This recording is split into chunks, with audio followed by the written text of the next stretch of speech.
Welcome back to God is Alive. My name is Serena, and here I speak all about what it truly means to have a personal relationship with God. We have faith every day that we'll wake up tomorrow, so I want to start a fire in your heart to stop chasing the temporary things of this world and to put that same faith in God. So let's learn about God and learn to lean on God, because what's the worst that could happen?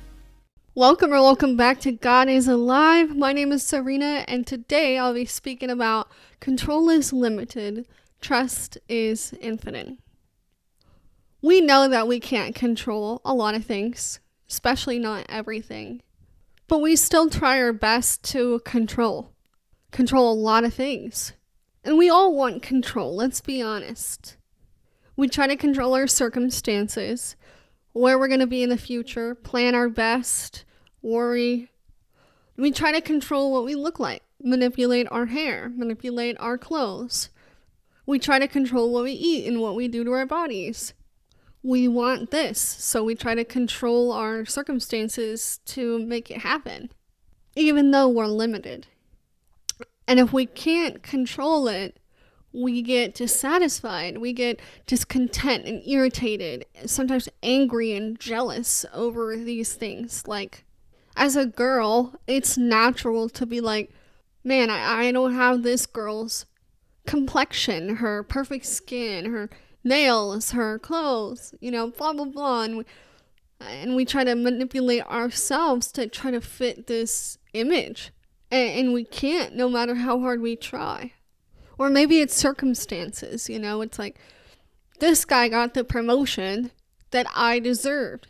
I did everything to try to control who got the promotion, and yet nothing I did made a difference.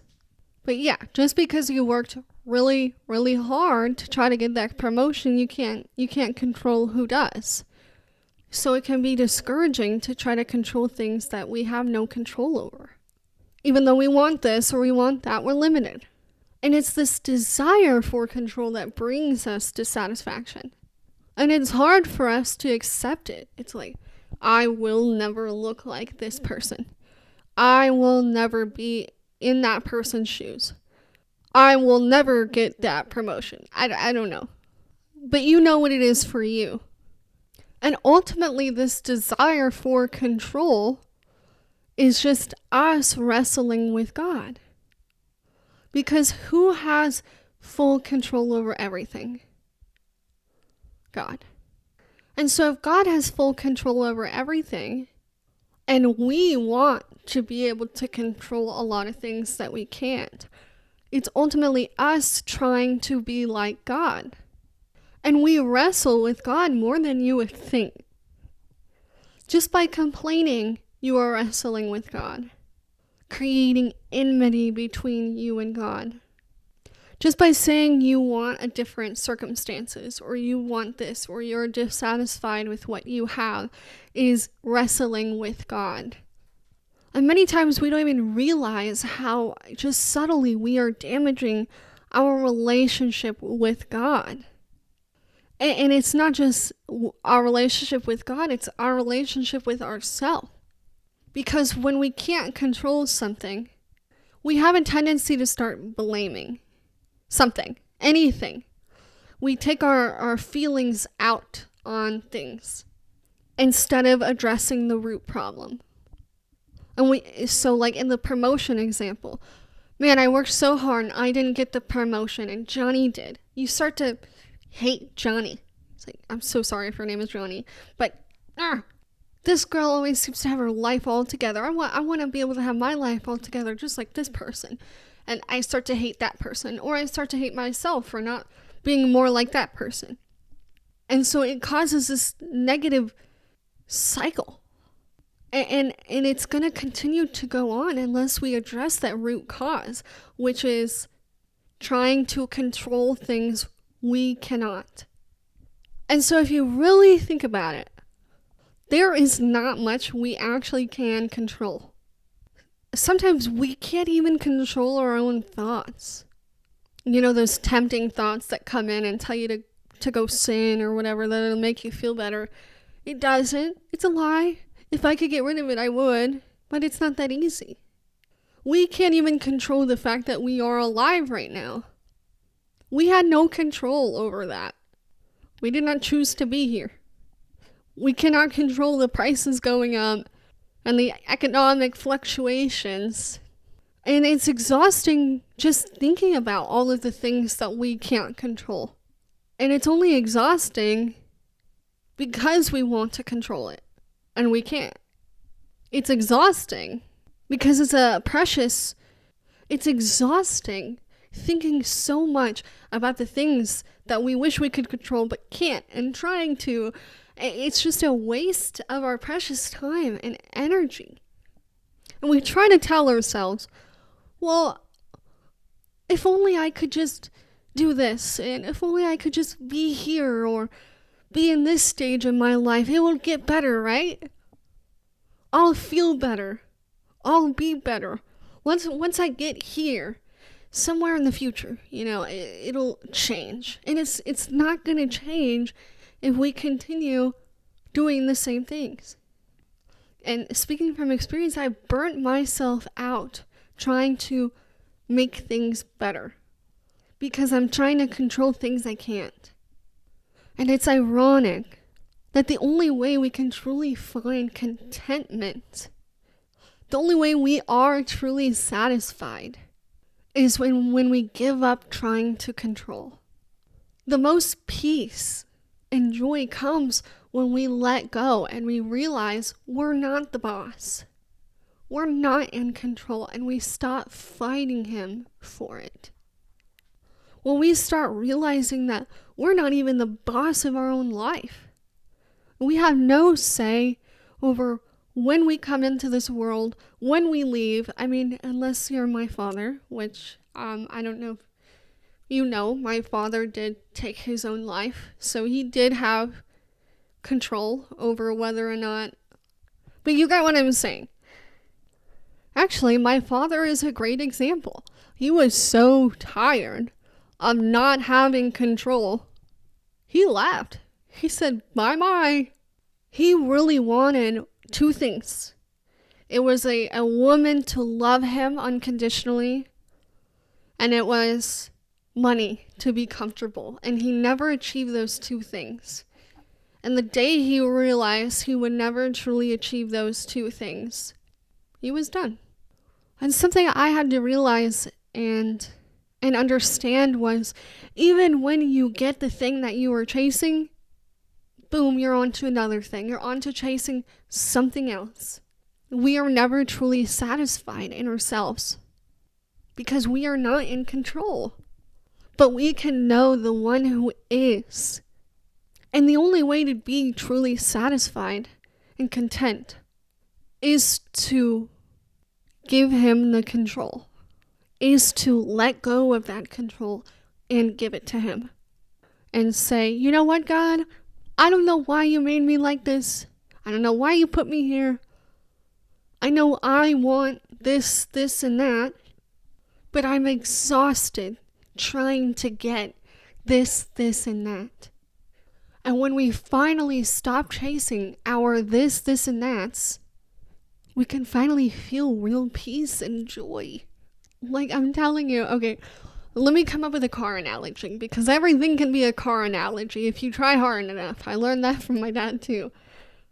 So life is like being in a car, okay? Hear me out. This is good.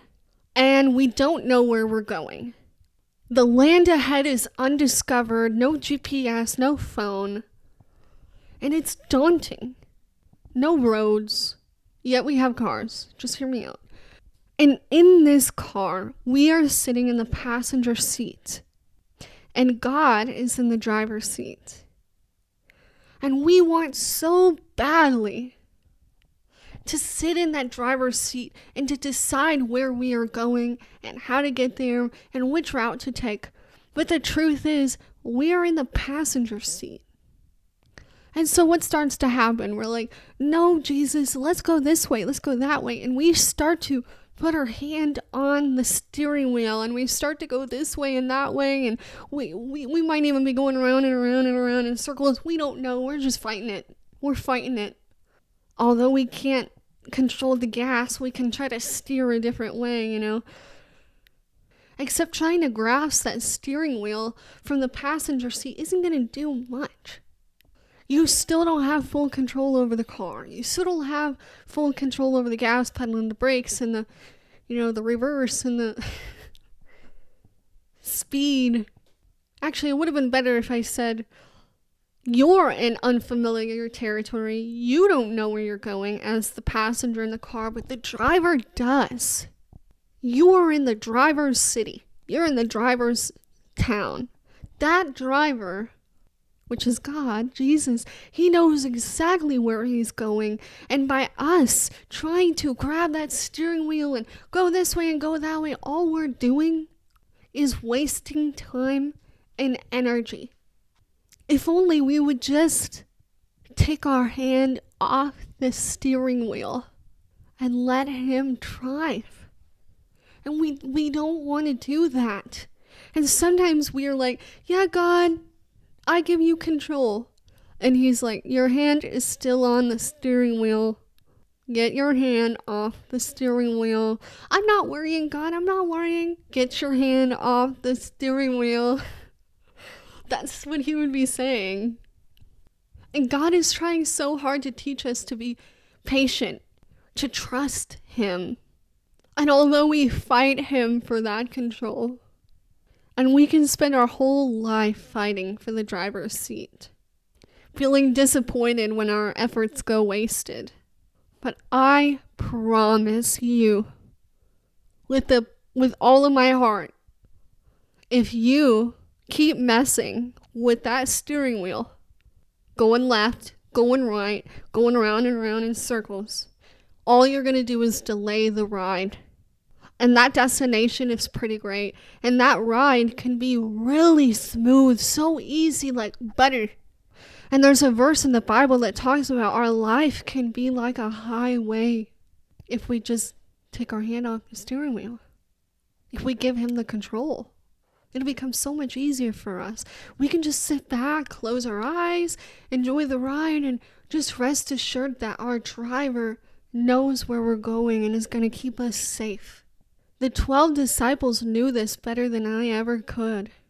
Those 12 disciples, they closed their eyes and they enjoyed that ride. They didn't care if they got martyred. They didn't care if they got persecuted and tortured and hurt, because they knew who was in control. And when you know who's in control, you have no problem closing your eyes and letting go. But if you don't know who's in control and you don't know who's driving and you don't trust the driver, then you're going to be like, I think we should have turned left there. I think this is the wrong way. And we're not going to sit back and enjoy the ride. We're going to be stressed out. We only make it harder on ourselves when we don't get to know the driver. Because if we don't know the driver, then we don't trust the driver. And we're never going to give the driver that control. And life is still going to be life. Like, you're still going to be in that car. It's still going to have all the same problems as you did before, except now you just go about life all differently. You're going straight now instead of going all wonky. And my camera died, of course. But that is the best analogy I could come up with to describe how Jesus is able to change your life when you give him control. So today's song of the day is Graves into Gardens by Brandon Lake. Cannot believe I haven't said this one before. This is a classic. So thank you so much for tuning in until the very end of today's podcast. If you stayed until the very end, comment recording, because I'm recording. I just want to know. I hope you enjoy the rest of your day, and I cannot wait to talk to you again next time. Mwah. So now you know more about me, but I want to get to know you too. So if you want, feel free to head on over to Instagram and message me at Serena Speaks Podcast with questions or just anything. Also, I plan to create a website soon to foster a community here and to provide resources just for you. As always, thank you for tuning in, and I cannot wait to talk to you again next time. Mwah.